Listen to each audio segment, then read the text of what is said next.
Parrot has a unique power. When it grows and flaps its wings, it causes others to die.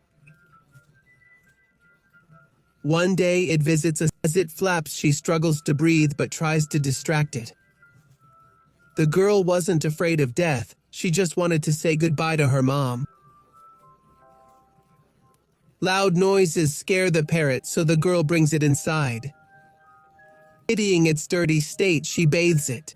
Grateful, the parrot agrees not to kill her until her mother returns.